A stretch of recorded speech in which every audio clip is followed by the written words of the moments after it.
నా పేరు వెంకటేశ్వర రెడ్డి. ఉమ్మపాడు గ్రామం, బేస్తవారిపేట మండలం, ప్రకాశం డిస్టిక్. నేను 25 ప్యాకెట్లు స్వస్తిక్ తేజ 25 ప్యాకెట్లు తీసుకున్నాను.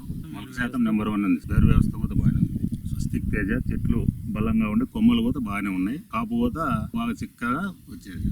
మా ప్రాంతంలో ఇది నాటుకున్నాక వర్షాలు కంటిన్యూగా 10-15 రోజులు పడిన తర్వాత మళ్ళీ గ్రోత్ వస్తే బాగానే క్రాప్ వచ్చింది. స్వస్తిక్ తేజ చిక్కటి కాపు 4-5 స్టెప్పుల దాకా ఉంటుంది. కాయ సైజు కూడా కింది నుంచి పై దాకా బాగానే ఉంటుంది. వేరే రకాలను పోలిస్తే స్వస్తిక్ తేజకు కొంచెం ముడత రానివ్వకుండా అదుపు చేస్తుంది. నా చేనికి ఇంతవరకు ముడత రాలేదు స్వస్తిక్ తేజకు. మా తోట వరకు నల్లి అయితే అసలు కనపరాలే. ఎండుకాయ నెంబర్ 1 కలర్ ఉంది. వేరే రకాలతో పోలిస్తే స్వస్తిక్ తేజ కొమ్మ తెగులు కానీ, ఎండు తెగులు కానీ, కాయ కుళ్ళు కానీ ఇలాంటివి ఏవి లేవు. తెగుళ్ళు తక్కువ, తెగుళ్ళు చాలా తక్కువ. ఈ స్వస్తిక్ తేజ కంపెనీలో వర్క్ చేసేవాళ్ళు కాల్ చేస్తుంటారు. ప్లస్ మన చేత చేను గ్రోత్ ఎలా ఉంది అనేది ఫోటోలు పెట్టించుకొని చూసి పలానా మందు వాడండి అని చెప్పి మాకు చెబుతున్నారు.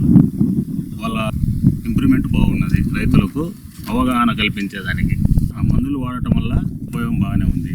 ప్లస్ కంపెనీ మందులే చెబుతారు. నేను స్వస్తిక్ తేజ తొలి కోత కోసాను.